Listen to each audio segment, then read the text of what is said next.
Hello, this is the round table after the mini-series Home of Masks, where we will ask each other questions about characters, feelings, the storyline, the city. Any questions can go to anybody at any moment. The series had just ended, so we're all calming down after quite epic finale, quite emotional finale. So we can kind of just open the floor. Who wants to ask questions, discuss stuff and things? Wait, I just have a quick one. This is not going to go into depth. I'm just very curious about what everyone's fucking character builds were because everybody multi-class but me, right? You didn't multi-class. Yeah. You're not a multi-class. No, I'm not a multi-class at all. That's all Blood Hunter. That's straight Blood Hunter. Mm-hmm. Damn, All Ghost that's still Slayer. very multi-class. Ghost Slayer. Okay, so I've never seen that one, so I was very confused. But the other two, the cousins multi-class. But like, The cousins what multi-class. levels? How many levels and what did you guys think? And what subclass? Because it was very interesting. Jackson, do you want to go? I'll go first. Yeah. I went 9 levels into a Whisper Bard and then 3 levels into a Psionic Sorcerer. And it was those specific, very specific things that allowed me to make that first big play in episode 1, I think. Of the Sort of mental in thing, episode 2, yeah. Was that episode 2? Episode 1, half of episode 1 was us just introducing the characters. Then it was Yeah. episode 2. Okay. But all I had- of those mental sorry, things, go yeah. ahead. But yeah, it was all of those mental things plus the actor feats, and it all just combined into that perfect storm of stuff. And the curse aspect was like, what if, like the sorcerers get their powers from like weird spots and it's not like a dragon? And so the curse aspect was like, oh, I like the idea of psionic sorcerer. What if it was a mind curse? And it was eating my brain. Oh, that's cool. Whoa. This was before I played Baldur's Gate. I swear to God. No, but that's Editor. cool though. No, yeah, no, that's fucking cool. Because of the city lore and everything, that made perfect, Yeah. that makes perfect sense. So I guess my question for everyone We never else got- is like, We never got fairs. oh, we didn't. Multi-classing. Oh yeah, what's yours? Oh, I'm so sorry. Okay. I had 9 levels in a wizard. I was an order of scribes. And then I had 3 levels in artificer, and I was a battlesmith, Battlesmith, I believe. battlesmith. Mhm. Yeah. That's an interesting one. A Yeah, I was gonna say wizard. I've never played Artificer. Like, what is there? What? And I feel like I've never played Artificer, but I feel like Wizard Artificer made a really good combo for you. And I don't know if it was just how you were playing it, or if like, or whatever. It just felt very like fluid, like in the magic that you were doing. Yeah. I think, well, because we were discussing if we even were gonna let me do an artificer just because of like the timeline and how much technology is there. So a lot of the artificer stuff was like my little guy, my little homie. Because the whole idea behind why I chose Artificer, because I'd never do multi-class, and I wanted to finally do it. But I wanted to mostly play a wizard, so it's kind of pointless. But the whole idea was that he was kind of like an Indiana Jones type, like, going and getting stuff, but a teacher. But then he loses his second wife in like a horrible, like, tragic accident on one of these explorations, as he's like, I'm gonna learn how to do artificer stuff to be able to help people because I was helpless. So I just kind of use that as like gets like tools and stuff, I think, mostly, and some spells. If I think, right? I believe so, yeah. Yeah. So I could like infuse stuff, or I could like get stuff to like attune to other stuff. No, that's cool. So I had my book from the scribes, and I had my dude from the battlesmith. So it's just like, I come with a whole. You had a whole already. army. Yeah. It's my Were you posse. able to cast spells through the? I know you were through the book. You could, but could you cast spells through the automaton? I don't I believe that's a thing don't- that you can do. That's more of a shield guardian thing, which is a different Okay. beast all of its own. Word. Yeah, I just wondered. I don't believe. I mean, I'm gonna double check just because ADHD brain. I forget stuff all the time. It's my steel defender. Move on. I don't think. No, I don't think I can cast through him. But spellbook. Yeah, Okay. spellbook. No, spellbook is cool. I was a fan of that. Because I think like artificers and wizards both rely on what, intelligence? Yeah. Yeah. They're the only Mhm. two classes that rely on intelligence, I believe. So I was like, wizard officer. I have intense opinions about how Wizards of the Coast handled artificers. That's neither here nor there. That's for a different show that we have. Yeah. It works great in multi-class, but on its own.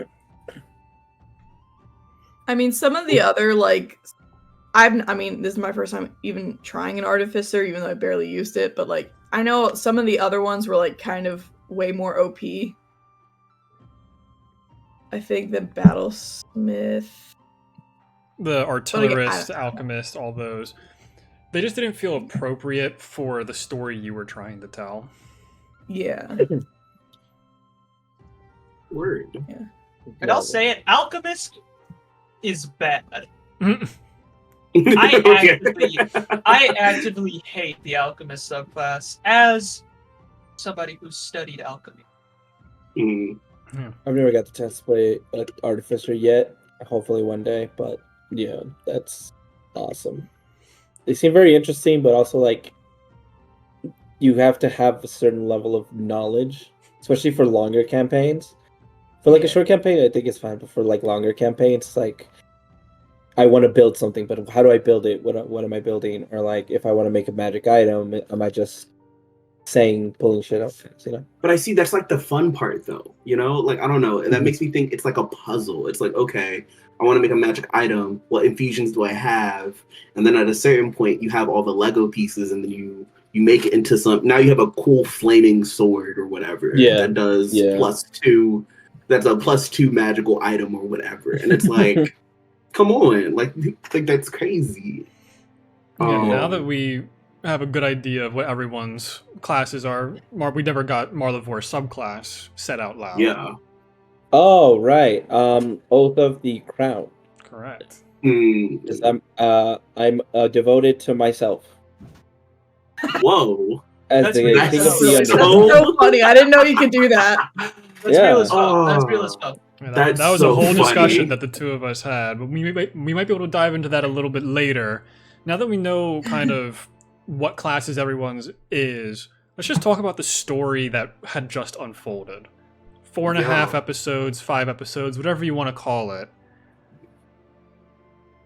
How'd we think it went? It was a pretty emotional ending. I'm gonna be so real with everyone. I did not expect this giant emotional weight on this last episode.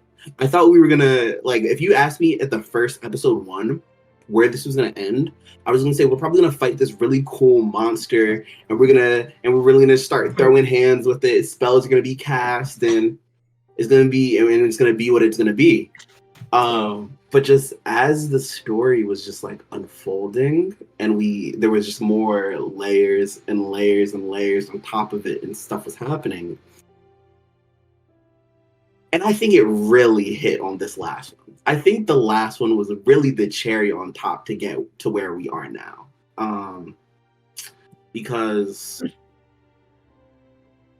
honestly, Jackson, if you didn't hit that, if you didn't hit the calm emotions, that also we wouldn't have been here. Yeah. It just gave us that extra ammo needed to be like, hey, don't blow up everyone. Please, Orb. please, Mirdavir, please don't. And yeah, and that we only just happened. Yeah, what were you saying? No, I keep cutting you. That only happened because it was the one spell that I had that wasn't a wisdom save. No, but it was fire. It was what we needed. Well, or what we knew we didn't. No, we didn't know we needed. Yeah. And I'm just happy that I'm so happy with how it turned out, with the getting more layers of Mirdavir and figuring out why they feel the way that they feel. Because in their right, it makes sense. Like in that moment of like hearing their whole spiel about what's going on, how they're treated, how their family was treated, on top of like the weight and layers of like, yeah, a crazy thunderstorm folded my whole family. It's like, yeah, no, I'd be jaded too. I'd be jaded and hurt and feel this way as well. So it's just like, Yeah, 100%. the character of Mir Devere, their story is not even 4 sentences long. Okay. For the amount of information that did go out about them. Yeah. It's just very interesting. I don't know if Val or Olivia have any other input about like the story that was told. Okay, cool. Yeah, I didn't we see the hear green you. button. I was like, hello? No, I totally. I mean, I really liked how it turned out. I really like because like both, we both had like those like comm classes that really like focus on like the person and like how they feel inside as to why it motivates actions. So to see a bad guy really be not that it would be completely real life, but just like seeing like I can like Brian said, is like I can see how they got to that point. And anything makes things seem like justified when they're in our own head. Like it's like, oh, sorry, my tongue. That I can't talk right now. What I'm trying to say is that it's like, oh, I see how they got there, and I really like that. And to kind of like access them on like their like human. It's hard because these are fantasy. I'm gonna say human. To like reach them on that human level, instead of just like, oh, I'm gonna punch my way out of this, or like I'm just trying to kill you guys. Like it was an internal turmoil as much it was an outside one. So I thought that was really cool. I just word vomited, so that probably made no sense, and I apologize. But no, it made sense, 100%. No, it made sense. We get it. Okay. It made me think of that. I don't remember where I read this quote or seen this quote or who says it, but there's a quote that says like the best kind of antagonist is the one you can sort of agree with or put yourself in their shoes and see why they're in that. And I mean, yeah, it was. I don't know what I was expecting for like the final boss to be. Which we can talk about that. In honesty, no. But like you said, it was like, oh, maybe it'll just be some monster. It'll be something cool. We get to, we're high level. We get to show off all our cool abilities and shit like that. But no, it was something that was like, it was emotional.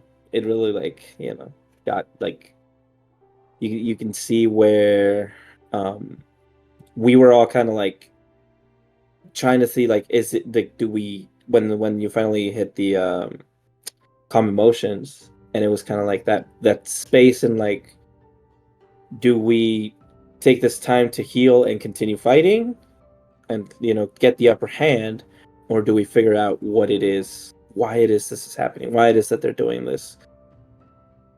That, at least in my head, it was like that, like what we're trying to do, but it was great. I mean, it in the span of technically one in-game day, it felt so. It felt like we really got to know, like these characters as well. with if you count obviously the stuff that wasn't recorded, like the session zeros and all like that, all of that stuff. It's just Yeah, which we can. that's talk another about reason why at some like point. it feels Mhm. so emotional about it. It's kind of like yeah, we kind of saw these characters through to the end, even though it was such a short series and it only took one in-game episode, one in-game day. So yeah, no, it's just really good. No notes. Yeah, like I also I'm just gonna do a little quick go thing ahead. for me. No, go ahead. It's like I am such a heavy combat-based DM because that's how I was trained. That's the only thing I enjoyed about D&D when first starting this. So as soon as that switch turned off with the calm emotions, I went, things aren't going to end the way I think they are. And I'm not going to fight them on it as much as I want to. Combat has always been what's driven any storyline I have. In the original storyline for this series, it was like 8 bullet notes, and it was going to end in a huge combat where a bunch of cool stuff happened, and you guys won. At least some of you would win. Some of you would have died, probably. Mhm. But to see that beautiful shift into making it a narrative moment instead of a we have to fend off everything. It's just because of you guys, you're helping me change for the better as a DM, and I love that. Oh, you dog, dude. Oh, No, God. it really took a level, I think, of vulnerability and also flexibility on your part. Yeah. Because especially at the end of last session, when we were all just like, Yeah. I don't know what to do. So like to take like you said, like you were not expecting to go down this road, but to see how you took that and like turn it into like an opportunity for all of us to have this kind of vulnerability and really it was just very human to me, you know? Like I say when we're talking about elves. Humanoid. Humanoid, yeah. Yeah. And I think another big portion of the story that made it so good is there wasn't just one storyline.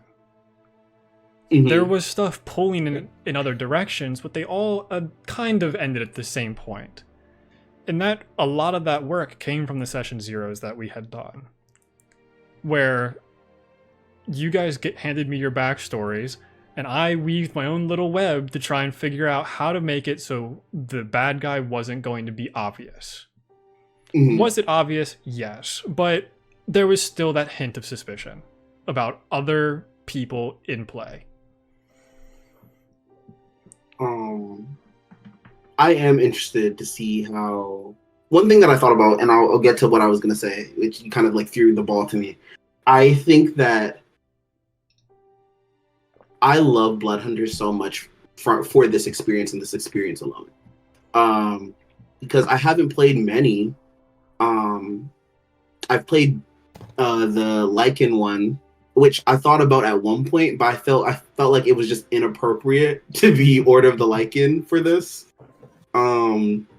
So I bailed on that one. But Ghost Slayer felt more appropriate, and Monty and I kind of workshopped what does a blood hunter become in an elven society? Like, what does that look like in this space?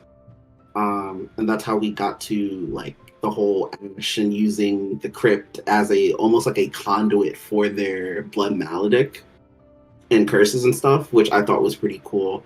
But think all the combat ability aside, grim psychometry, I just love how we use that as like a narrative thing. It's not like I'm and Monty, I'm like you when it comes to combat. I am a big like let's duke it out, hands only, let's fight it out, whatever. But something about a character just being like, I want to feel what you're feeling. I want to see the world through your eyes.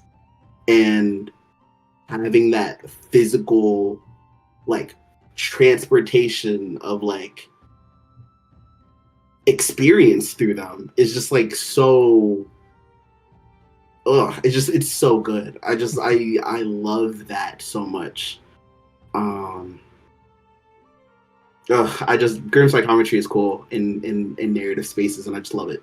But the other thing is, I want to know what you guys did for your session 0. What did you guys do? Because like obviously, like some of us know what each other did, but I don't think we all know exactly what we did. You know? Right before we get to that, I want to say one last thing that Okay. Monty said, and the multiple storylines. Hmm. I lived for the like red herring that was the pregnant lady and her husband. Yeah. It made the world feel more immersive because, you know, we're not like the center of the universe. We're not all the main character all the time. So to see like other storylines converging and that causing like potential like, oh, I'm suspect of you, but also I don't know what's going on with you. I was like, I'm loving this. This is great. Yeah, just having that many NPCs in one interaction of the ballroom, there is so much power in that room, and we barely even got to touch the surface of some of it. And like that's the craziest part about everything. Is like there are so many characters that we know very little about, which we can talk about soon. But yeah, let's go into the session zeros, which Olivia had none. You had none? No, wait! I was sitting here for the last like 5 minutes when somebody brought up session zeros, and I was like, "What did I do for mine?" Yeah, The only we one never I- got to meet up, and you just rolled with it. You rolled with those The punches only one because that I did, you were yeah. texting with Jackson. Like all your information was like, "We're cousins, yippee!"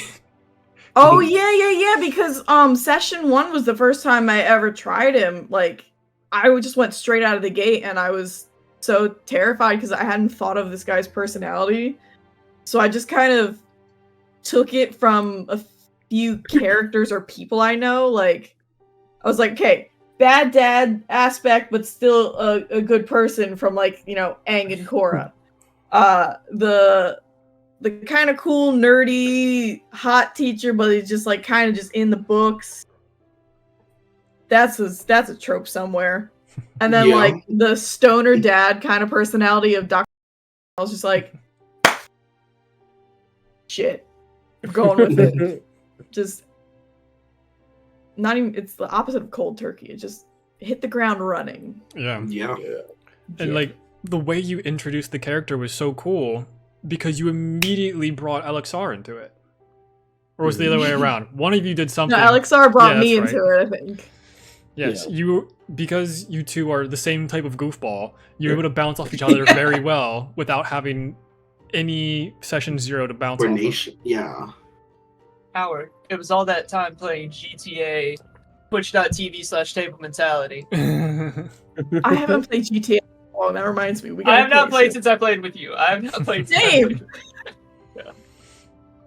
Well, yeah, let's go more into the session zeros because I think Jackson only had one session 0 if I remember correctly. The No, only you- one I did was with yeah. Brian. Oh. Okay. Yeah, What? So, yeah, I guess. Yeah, Jackson, talk about your. Wait. How is? I also did. I think I had one with Brian, one with Val. yeah, I'm trying to remember if you had one with Val. Yeah, you did I think because we had you one. walked We down did. there knowing exactly how to get yeah. there. Yeah. Mm-hmm. Okay. Do I go now? Yo, yeah, you go. Because I Talk want to about, hear like, your talk about your perspective. thoughts, like the stuff that happened Yeah. with session 0. Give us a little bit of insight. Brian, lower the camera a little bit or sit up. My bad. So, when I was making my character, I was playing Dishonored at the same time, and I also was making Wayne Ladoshe at the same time, twitch.tv/table mentality. And the character and like this sort of aesthetic of like Corvo and Dunwall was in my mind when creating both of those characters. It's a lot more obvious in Wayland, who is like his whole thing. But here it's like I want to like be the Queen's Guard, but also a snake. And so I spent as much energy as I could during our session zeros getting dirt on people and trying to like I have a Google Doc called LXR's Notebook, and I have for each one of you a case.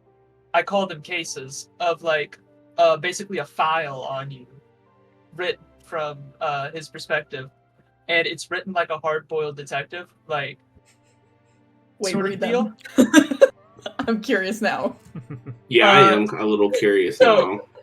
Elias's was called the Ashwalker case, and it's like this kid's come up to me. Apparently, master died. Oh, boo-hoo. And Ooh. like, kid's trying to find out a way to do necromancy. We'll see where that goes. And then there's like King of the Underground, which is for Marlivore. It's like, this guy's a lot. He's a man of sin, but sometimes that's okay. And then it's literally just the other one's like the cousin case. And it's just like, this is my cousin. They're pretty cool. This is my cousin. I like them. They are fun and a good person. Everyone else is like critical, and then for your cousins, like, I like my cousin. Cousin is great. This is my fun cousin / roommate, and we share an office. We have partners desks. Yeah.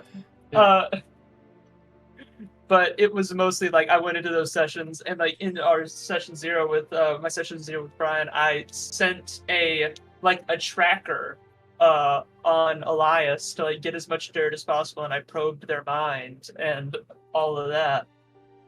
And with Marlivore, I was just trying not to get the shit kicked out of me by a very, very large man. Yeah, in Marlivore's case, both of his session 0s, I believe, were in his own like realm of space, so he could feel as confident as he wanted. Yeah, and it was very interesting. Also, to just put this man as a lot is pretty much narrows down what Marlivore really is.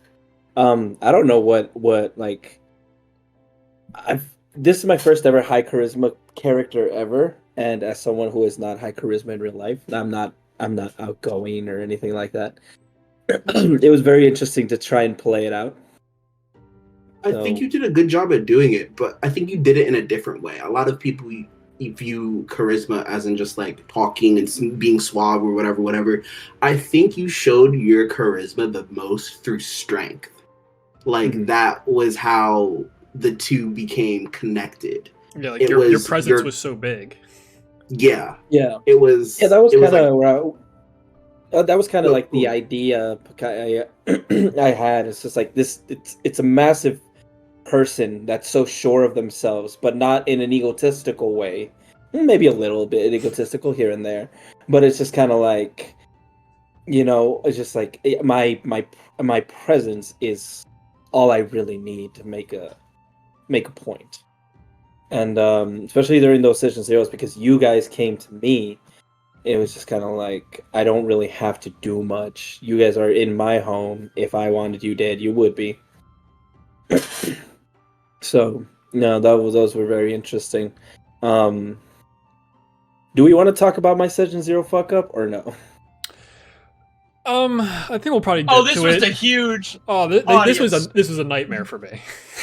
Audience, this was a huge piece of drama. I was on the other end. I was texting so many people pissed off. I was so angry because I could not mute Val fast enough in Discord during this. I know. I'm so sorry. Yeah, he wasn't looking at his phone when I needed him to be. It was bad.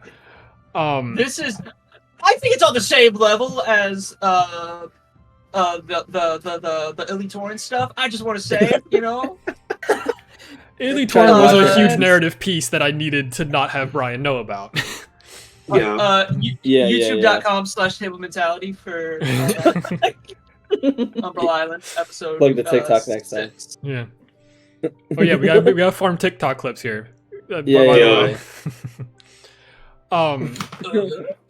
get into that whole fiasco in a second. Yeah. Okay. Let's talk about the backstories of individual characters. Is there any aspect of the backstories that you were happiest about or are interested in other people's? Ooh.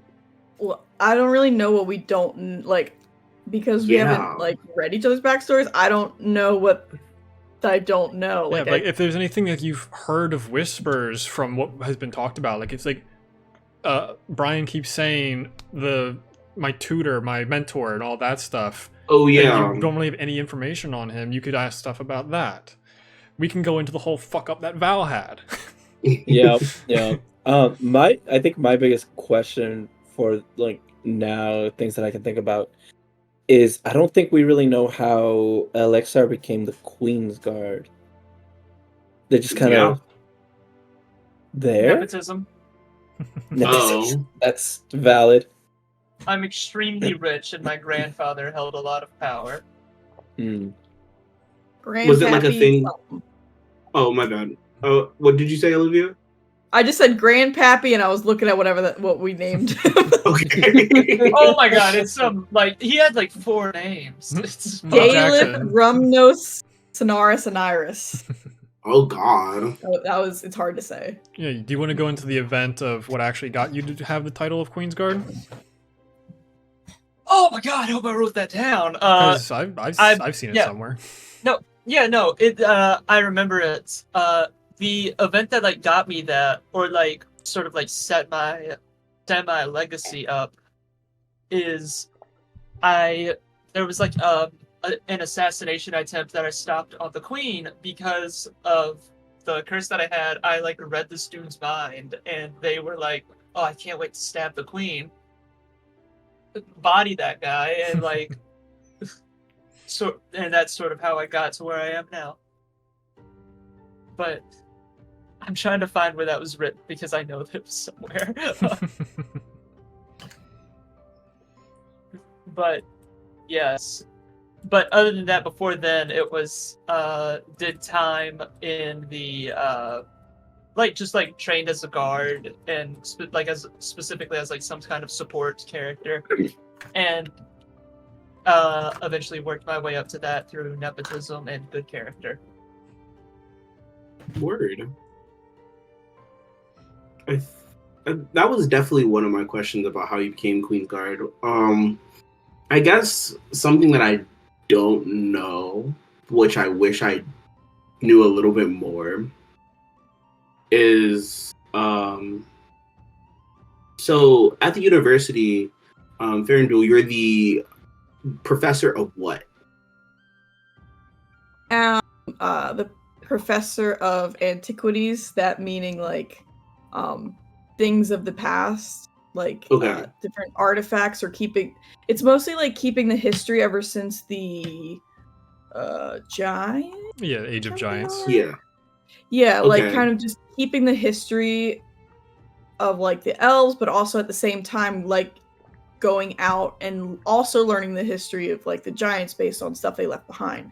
So it's not like, because there's not a ton of like, because the city hasn't been around that long, it's not like I'm going and getting like these most of the time, if it's like elven stuff, it's not like I'm getting these ancient things, like not Okay. 100% Indiana Jones, more like I'm going and reading archives and then bringing it back and also teaching history. So yeah, more of an archivist than because I 100% thought you were archaeologist type beat, like of you're going to certain spaces, digging up a bunch of dirt, finding cool stuff, and bringing it back to other people.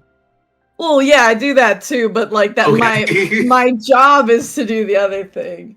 Because we were thinking of like, what would I even be able to dig up based on people, because there was like the Wandering Age when giants were around and then cities formed.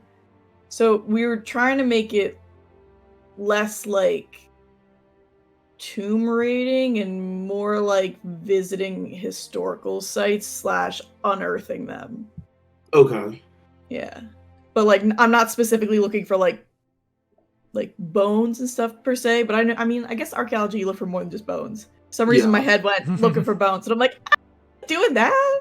Yeah. But yeah, like all the jewels in the like crown headpiece thing and like the shoulder pads of Ferndul's fancy pants outfit all came from different, like, they were found in different like sites of civilization, and they were pretty, and I was like, I'm gonna wear some history tonight, so I was just kind of stuck them in there. Cool. Another thing that I was interested in, but we just didn't have we weren't in the space. Marlevore's crew of people, like Yeah. yeah, like what were their deal? Like we knew there was one, the shifty one that left during who dressed up as the One of the servants, yeah. one of the Yeah. servants, yeah. And then he left. But like we don't know anything about the other ones. Yeah. Because there's like more than just the one dude. There was like yeah. In Marlevore's group of people, there's only like the three main ones aside from Marlevore. As King of the Underground, I would have my own group of people that like take care of things that I necessarily can't or don't want to take care of.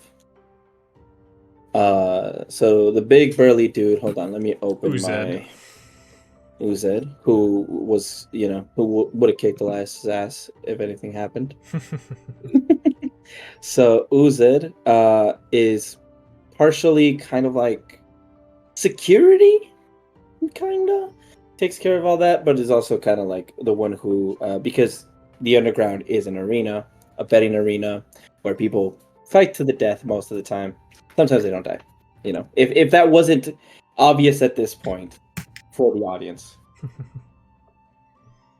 But Uzed is, aside from security, also the one who sets up the fighters with the fights and most of the time, because he would know more of the fighters who would stand a chance with who would actually make an entertaining fight, instead of throwing a 90-pound dude who can barely pick up a sword with a 180-pound 5'2" dwarf who can one shot him. It has to be entertaining. So that's Uzed most of the time. Then we have Rosk. Rosk is just kind of the always there type of guy. It's kind of a little bit here and there.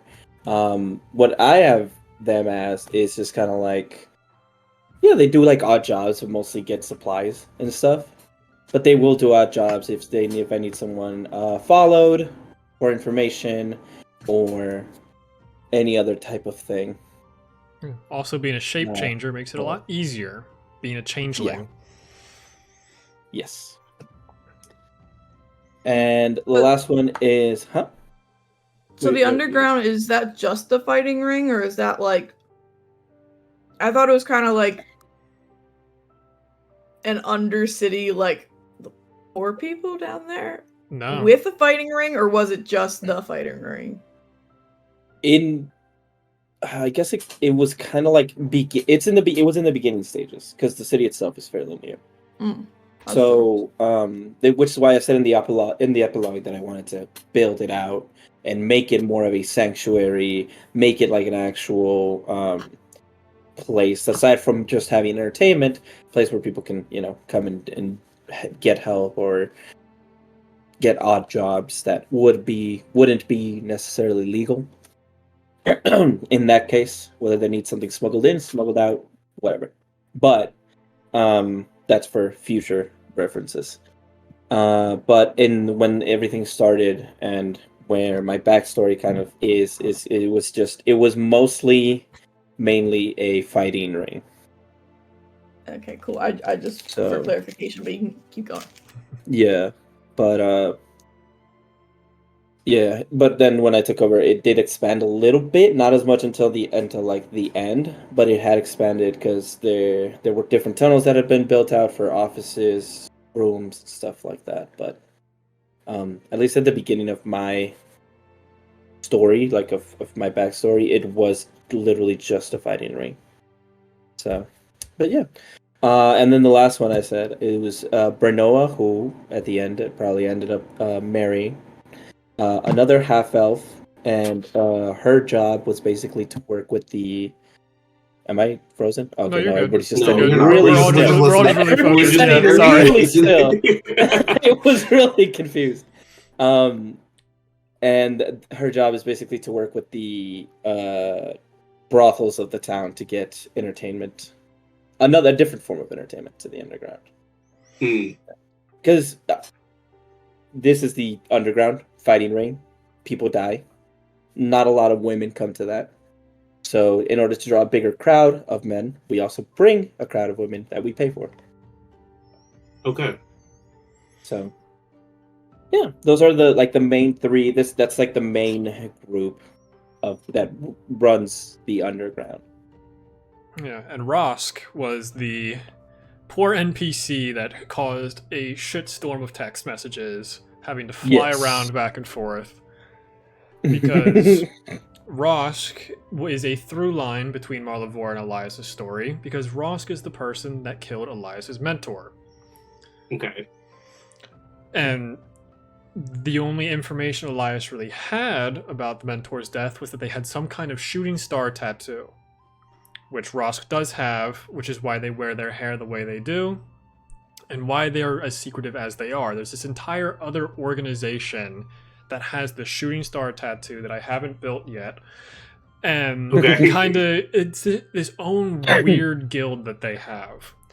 So during the session 0 between Marlevor and Elias, Val's just talking like, oh yeah, there's this person here, oh, and this guy with a shooting star tattoo. And the look on Brian's face Just like that. was the exact look I was waiting, I needed during the main series. So I had to do, Yeah. we had to do a lot of backtracking, and he was meant to be a bigger through line in the main story of, wait a minute, he's the bad guy. So he was supposed to be, he was just another red herring in everyone's backstories with the whole story going on. Mm-hmm. Oh, that would have been interesting.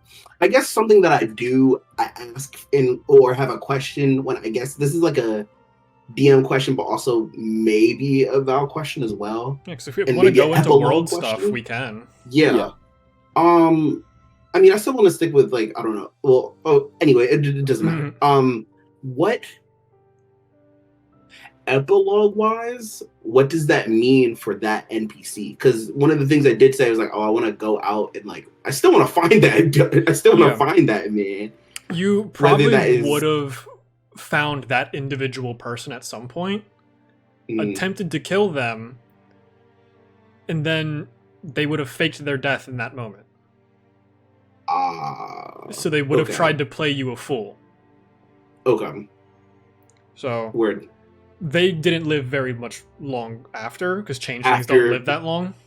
No, I'm just saying, like, age-wise, they didn't live very long. Oh, okay. Because they were already in their 30s. That's like halfway through a changeling's life, I believe. So do they only get 60 years? We can check this. That's crazy. I don't think they live very long, but I could just be wrong. I've been wrong plenty of times before. I would think because they're like Fae that they would get like at least 100. I'm trying to think if they even get anything. I don't even know what it says on them. Changeling. How long do you live Changelings for? mature faster than humans, but share a similar lifespan.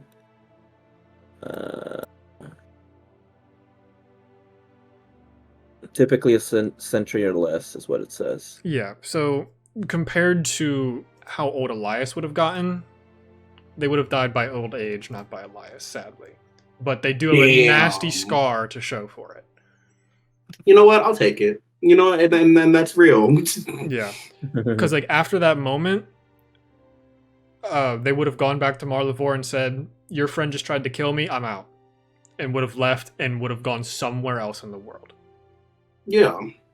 And which would make it crazier because Marlevor knows what happened. It would be like, oh, well, that's probably that. Your friend Elias stabbed me. It's like, man, that sucks. What are you going to do about it? I'm going to leave. Oh, but I need you. Yeah. It's just like, I know that Rosk has their own thing. So it's just kind of like, you know, you cause a shitstorm, you pay for it. Yeah. I'm not gonna go over there to like Elias and be like, "Why are you stabbing my friends?" Just be like, "Damn." It's like, damn, he kind of got what he deserved. Yeah. So you. I would ask maybe like Yeah. for details, like just because I'm a curious person. Be like, "Damn, what happened?" It's like, well, killed my basically dad, and it's like, oh, well, okay. Yeah. Unless we have any other backstory-esque questions, we can hop into world stuff. Jackson and Olivia have been kind of quiet for a bit. I don't make backstories really. I try to make the simplest backstories possible, so that I can then move from that. Yeah, but you had this entire curse thing that was never officially explained. Which is Yeah, I'm exactly quite how I like it. curious. I'm interested though. I am interested in the curse because we are two different people, brother. I love making a big backstory, even for a little one shot. You know? You want to know where the curse came from? Yeah. Me too. I don't know. Oh, okay. So I guess that's a DM question. Yeah. Yeah. Well, then I have to make him think. I don't want to make him think. No, I have my answer. So He knows where the curse came from. yeah, when your grandfather had passed away, it was a strange event where he died in a weird way close enough to the fracture that magic emanated through him and found its way into you. His soul never got to pass on. That's why Mir Devere had the line at the very end, 4 souls here together. Mhm. Ah. Oh wow. I thought they were talking about like the ones that got away. No, they were talking about themselves, Elixar's, Oh, old Mir Devere, and your grandfather's souls. oh man. I thought the fourth one was the dude whose body was like eviscerated. I didn't realize. Oh, he's No, dead. we grabbed him. Mir Devere had I no guess- idea Kordrak died. Wait, what killed him? Old Mir Devere did. The guard Oh. dog. Yeah. I was about to say, like, that's just something completely like unrelated. Yeah. He so, did get off screen. so yeah, he did, and it was such a beautiful thing. Because like the whole aspect of having this psychological power, to me, was a second soul trapped in your head, and that's why it hurt so much. Your brain couldn't manage having 2 souls together. Mhm. Interesting. That's so cool. Wait, Ugh. that actually. What if wait, his hold body on. just did that? What if Kordrak okay. yeah. No, wait. Now I'm thinking. How did we see how long he had been dead for when we got to him? Kordrak? Yeah. It was recent, right? Yeah, it was Like, wasn't relatively long. recent. It Would could we have have been been able like to- 4 hours. Would we have been able to save him if we hadn't taken a short rest? Absolutely. Absolutely. Oh damn. He Oh, probably would have been mid combat. Yo. Damn Bastard it. child. Bastard Damn. child. Damn. Well, Yeah. Because if we want to go into world stuff now and just start berating me with questions about everything, Yeah. the Ian Thera family left first. Mhm. Then Mir Devere had left not too terribly long after. That gave Mir Devere enough time because they knew where to go to be actually ahead of the Ian Thera family, plus she was pregnant. So they don't move too fast. yo. So the Ian Thera family had to go figure out how to get into the underground, then made their way down there and was face to face with the simulacrum Mir Devere. Which their stat blocks are insane. If you want to know what their multi-classes were. Yeah. No, I do. So the young Mir Devere was 17th level modified Twilight Cleric Cool. and 3 levels Divine Soul Sorcerer. Mm, And never got to use any of their abilities. Yeah. that's crazy. Old Mir Devere was 8th level Death Cleric, 5th level Rune Fighter, Mm-hmm. Yeah. Yeah. and was just devastating on the battlefield. Yeah, that hurt. It hurt. But yeah, if you have any world questions, stuff about NPCs, locations, anything, start throwing them my way, and I'll see how well I can bullshit answers. Okay. Since we're still here in this location, the fracture. Like, my question was like, I guess it's more of a this is a Teleon world question. How did the fracture come to be? Like, is this just the point where magic is like the most like exposed? that You went for the hardest question. I love it. So in Telion, we know that gods are able to step onto Telion. yes, We have heard tales of Tiamat and potentially others doing this before. Mhm. This fracture is Mystra incarnate. That's crazy. So at some point, the god of magic had landed on Telion for something and left a placeholder in the world. Whoa. And for some reason, the elves were the first ones to find it and use it to its full potential. Oh wow.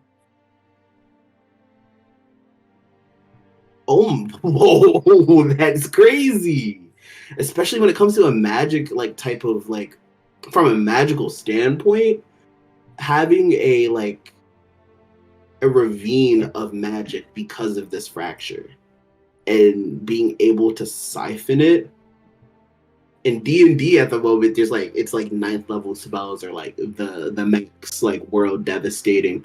But like when you really think about it, with that like level of magic that's present, beyond that, Yeah, it's like the pure magic just went into the surrounding area and allowed a city to prosper. The spire itself is not structurally sound by any means, but because of the magic, it is imbued with magical weave that keeps it sturdy and keeps it stable. Like, think about how New York City is built on bedrock. That's why they can build it so tall. That was kind of the inspiration, but in a much more fantasy sense. Yeah. Did you the catacombs of Paris actually hold the city up? I didn't know that. I learned that recently. Yeah. No, that's insane. Okay. Oh, so is that? And you might have said this before, and I wasn't paying attention. Is that the fracture, the magic? Is that the reason why many people in the city are born possessing magic higher than what they're capable of holding, or is that another reason? Are you referring to the like sicknesses that people would get? Yeah. It has a small part to do with it. It's more of there are some sections because like magic is wild in nature. So there are just pockets that surround the city where the magic had turned bad. So the plants, the fauna, the flora both got corrupted in some way, and then people ran into those. If you have a bad apple, you're going to feel bad. And it just kind of surges out from there. But when you're level 1 eating pure magic, you're not going to stand much of a chance. Yeah. Damn.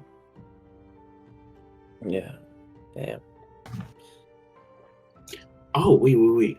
I thought of something, and it has nothing to do with this. This just has to do with something I wrote about, and I just forgot that because I forgot that it never became used. It was like the feat or whatever that I took, or the background. Something about like having spirits talk to you, and I just never used it at all. Yeah, there was a lot we didn't get to see with most of the characters because we were on a fairly strict schedule trying to find the end. Yeah. So there is so Also, much that we just never got to. Like especially at the people at the party. Like we had, the people that we really got to talk to the most was like all together was like Kordrak, Mirdavir way later. Mm-hmm. Rin, you guys talked to. Rin, yeah.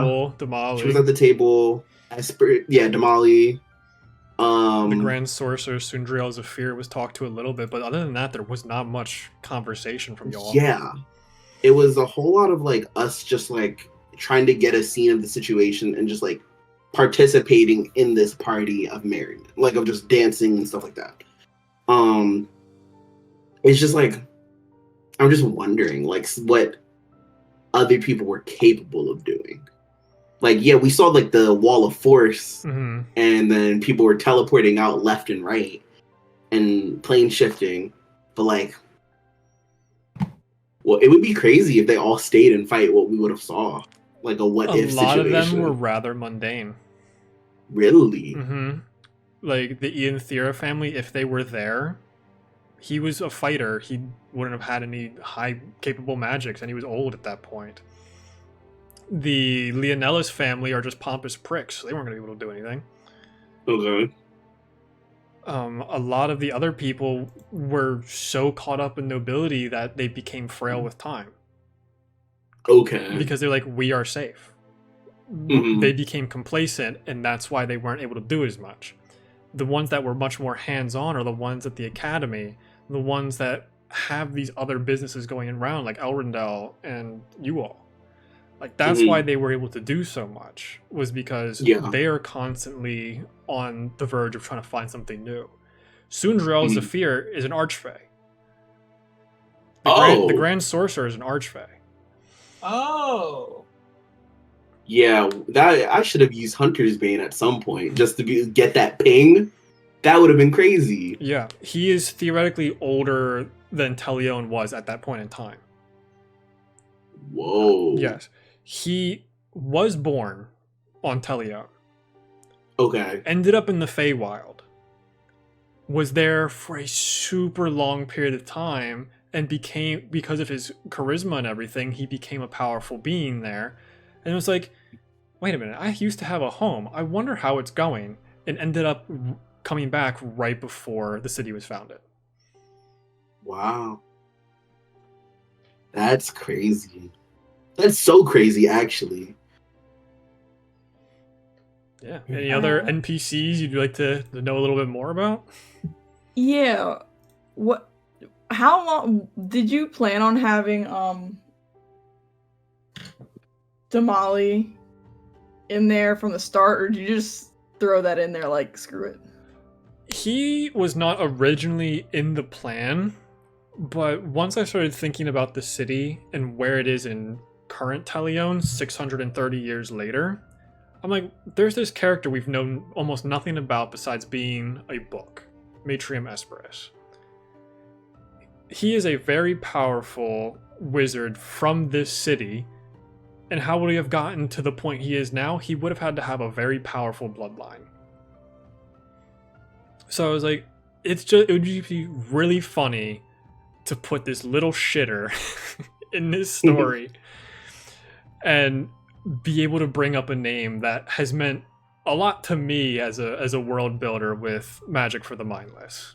It's like that was just a little tease in for the players if they were to remember the name.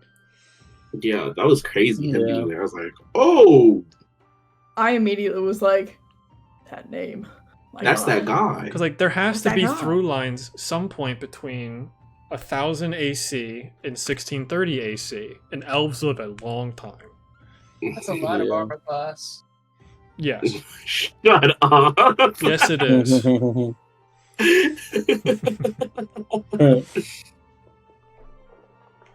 Oh, but no, that was. Oh, now I'm just thinking, if we talked to him, what would have been said? It'd be like him being an archfey and everything, like got that it. type of like having that like wealth of knowledge of seeing things that were before and then seeing things the way that they are now. It's just like you've seen so much, like so much. He's old as Did they hell. look old, or would they? No. Did they look relatively? He- Yeah, that's what I'm saying. Because of the like, power he had from being in the Feywild for so long, he just kind of stopped aging. ugh. I need a skincare routine. That's Yes, what I need. go I to need the see what he's Feywild. doing. Feywild Go to the mud. Feywild. But yeah, to kind of go into like the magics they all had, when that combat started and Marlevor started by going, everyone look at me, I went, they aren't leaving this fight. This is going to be a one side dies type fight, and I need to get a lot of people out of here. So it Mhm. was never in the plans to use plane shift or anything. Okay. My plan was for you all to be scared enough by the events by the events going on to want to just leave. To try and go Oh. into the murder mystery sooner. You didn't think we were gonna fight it out? I wasn't hoping you guys were, but when Oh, you guys okay. did as much damage as you did, I went, they could win this. Okay. And leaving the king there to just eviscerate the living spellbook, yeah, you guys were fine. Yeah, any other Crazy. world character NPC things you want from me? I want to know more about Rin Naren. Rather simple, I think. Let me look. Let me check. They were like Nexus Weaver or whatever. Yeah, their name was Nexus Weaver just because they considered magic on a nexus. Like that's just how they labeled it back then.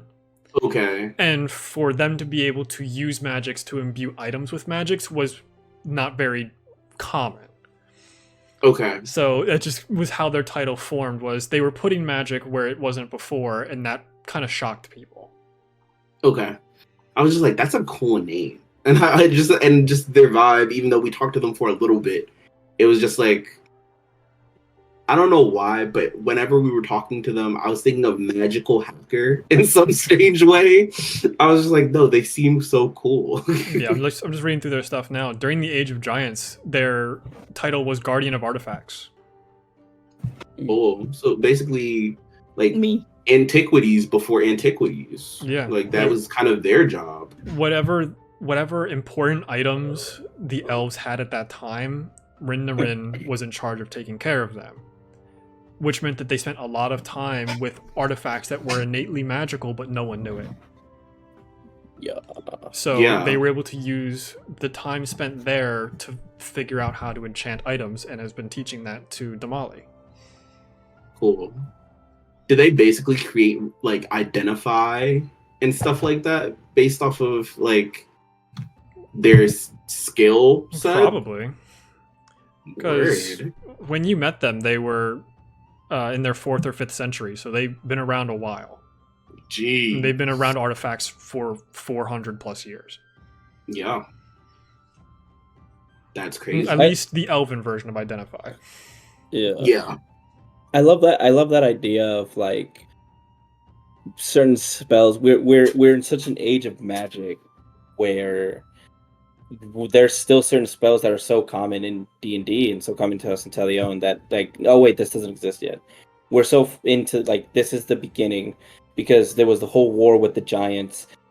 There was probably more of just like either attack spells or just using raw power, raw magic to like try and survive.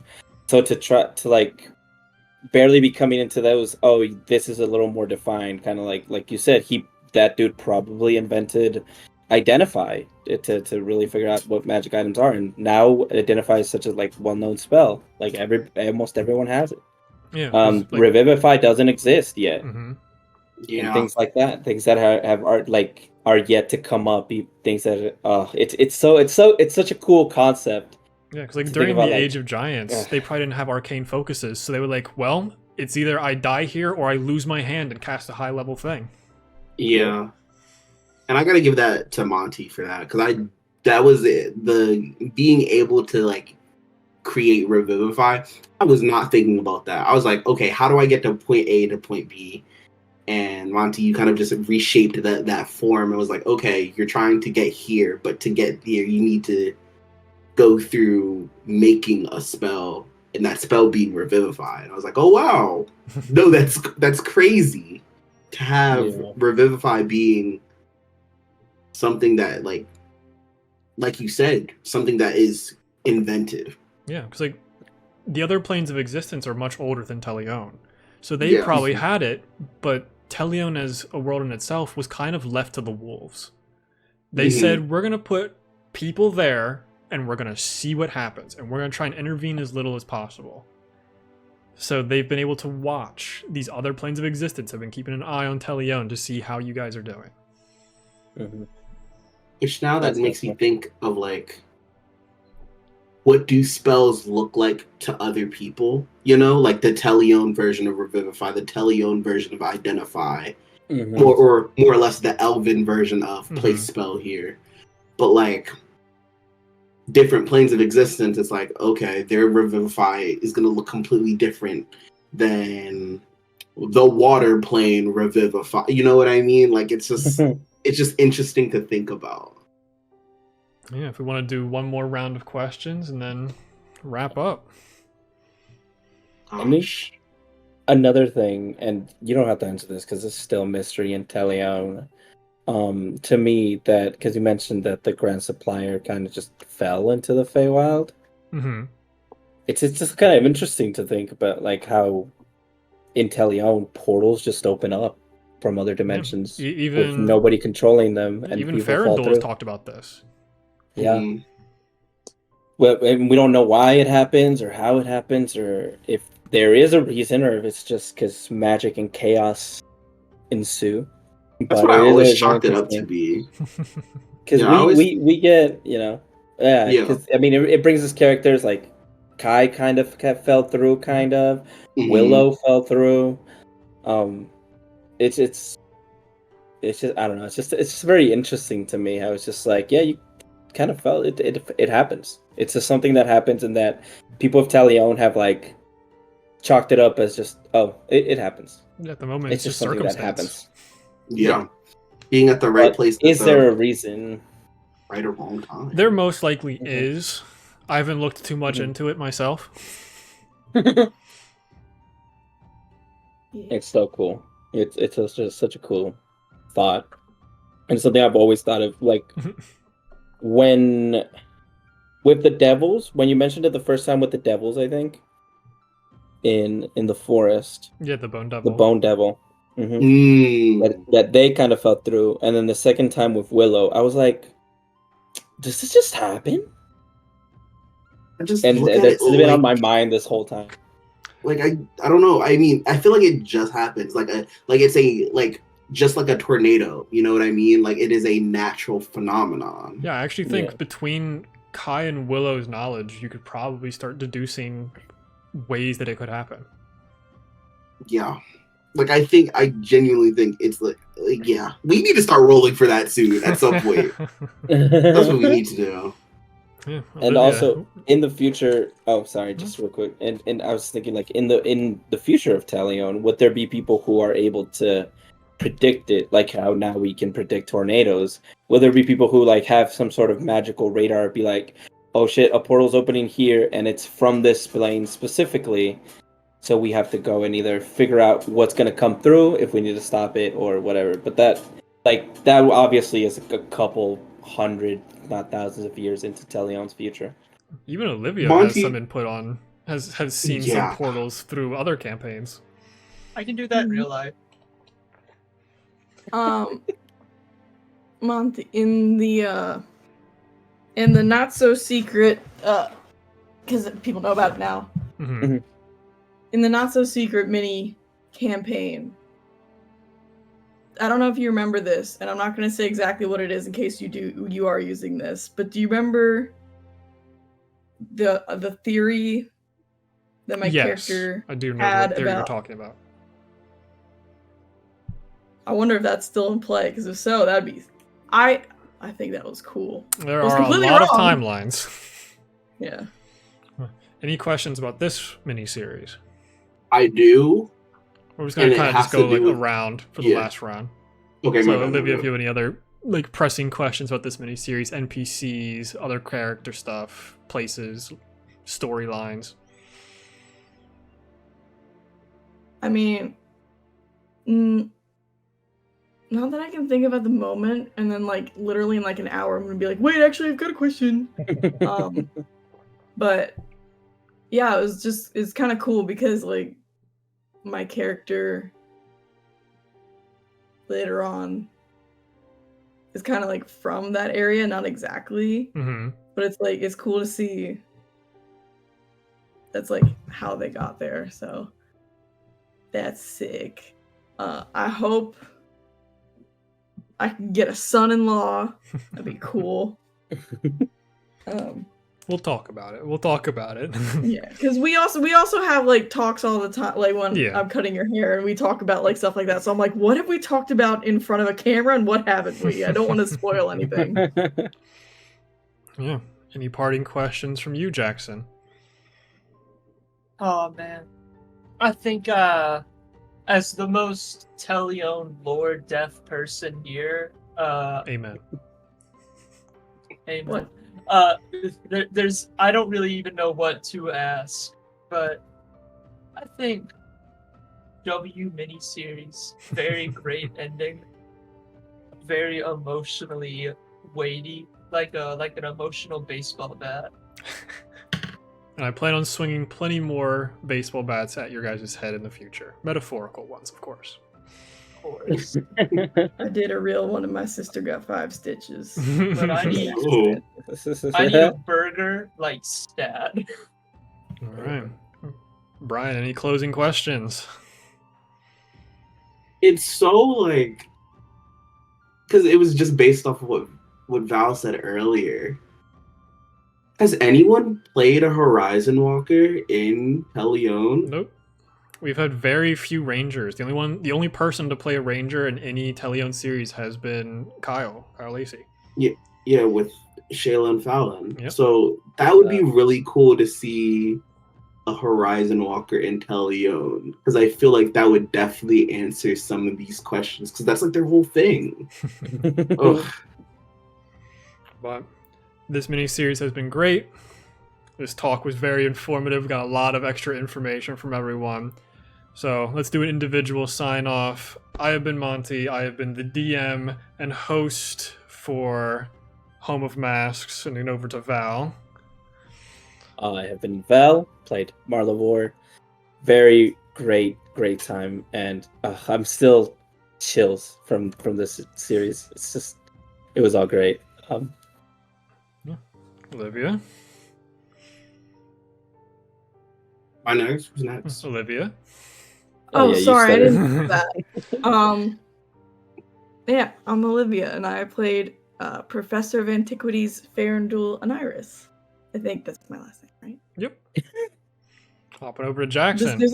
There was a lot of E's. I was I getting. have been Jackson, and I have been playing Elixir and Iris, and I'm never gonna make somebody with a positive Constitution score.